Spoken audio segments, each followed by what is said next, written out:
Welcome back to Better Health, brought to you by Pure Health Direct. Of course, today we're talking to director and founder of Carmage Pure Botanical Skincare, that's Cara Phillips, and we've been talking about her first top tip for our bodies, our skin and our health, which of course was eating real food.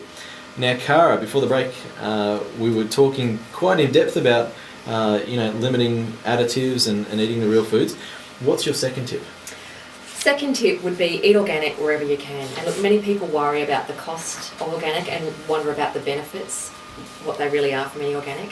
There are two reasons to do this.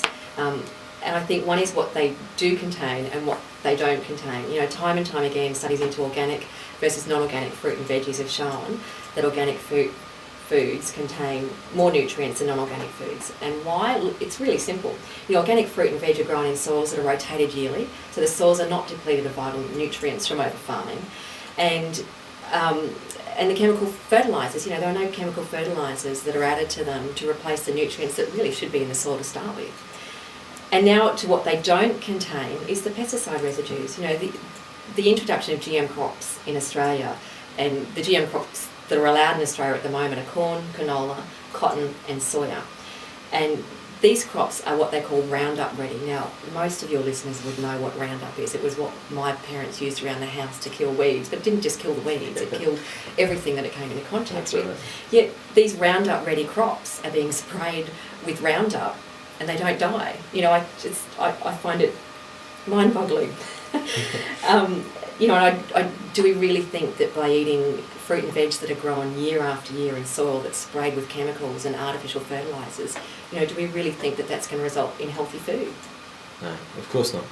Now, a lot of people, though, that I know, they just can't buy organic food all the time because really it's the expense is an issue. Yeah, Wade, good point. And, it is an investment in your long-term health. We've got a lot of information on our website in part 3 of our Living Well series about GM and organic foods. And what I can do for you today is give you 5 fruit and veg that are the best to buy organic if you want to make a start and you can't afford to do it all at once. Sounds good. The Environmental Working Group, which is out of the US, conducted a study of over 96,000 fruit and veg, right. And they came up with a list of what they called the Dirty Dozen and the clean, the clean greens. Yes, that's right. And I've adapted that today. So the top 5 of the Dirty Dozen is peaches, nectarines, or any soft skin fruit really. Apples, celery, berries, so blueberries, strawberries, any sort of berry, and capsicums. And I think if you started with these 5, that's a really good start in limiting the fruit and veg that had the highest amount of pesticide residue left on them. I would also add to that in Australia broccoli, really because broccoli in Australia has a systemic pesticide use on it, which basically means that it's added to the root system and is uptaken by the plant, so it wouldn't matter how much you washed it, it's still there. And then there's the clean greens, which had the lowest level of pesticide residue and non-systemic added to them. So if you were going to buy non-organic and if your budget's tight, then choose things non-organic such as onions, your avocados, corn, make sure it's non-GM, pineapple and mangoes. That's a really good start of non-organic fruit and veg that are fairly safe limits for your family. Also, I'd like to point out there are some great local organic delivery companies in Brisbane. Yes. And they work out very cost-effective ways of getting a delivered box of organic fruit and veg for your family every week. Part 3 of our Living Well series has lots of information about the products of GM and organic food if your listeners are interested. Yeah, fantastic. Now, look, Cara, with climate change and looking after the planet and the waterways, they're quite hot topics at the moment.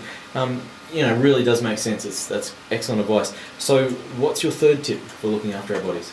Yeah, well, taking into account with, looking after our planet, eating organic is such a great way for looking after our planet as well. Absolutely. But in terms of looking after our bodies, is drink lots of water. It's free. I know we hear it all the time, but many experts in the field of medicine claim that water can heal up to 70% of our most common ailments. Increased water consumption can help benefit things such as depression, back pain, arthritis, heart disease, fatigue, high cholesterol, even cancer. The list just goes on and on. We can't underestimate how great water is for us. We should all be consuming about 1 litre for every 22 kilos of body mass. Now, that can be quite difficult to do, and I know I don't do that all the time either, but it's you have to be committed to drinking 3+ litres of water every day. Well, I do. And also the thing is, make sure it's good quality filtered water.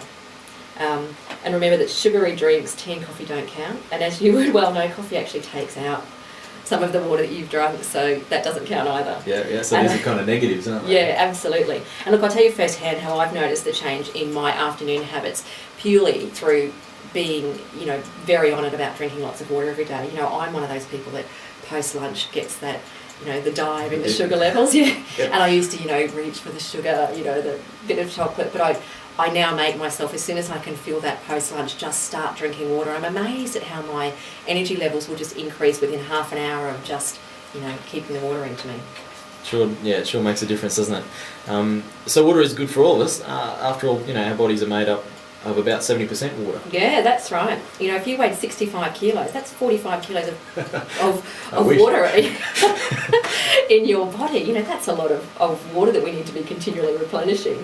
Yes. I keep a large bottle next to my desk. I think it's a good tip for those who are at work to keep a big 2-litre bottle next to their desk, so you don't have to keep getting up and you can just keep having it. And also I always have a bottle in the car. Whenever I'm driving to pick up kids or, ferry to here and there, I know there's always a full bottle in the car that I can just take on as well. So that's, a couple of good tips to sort of try to increase your uptake of water. Absolutely, and if we can make sure that by lunchtime we've drunk, one of those bottles, and then afternoon time we've drunk one of those bottles, we can always make those goals for the day.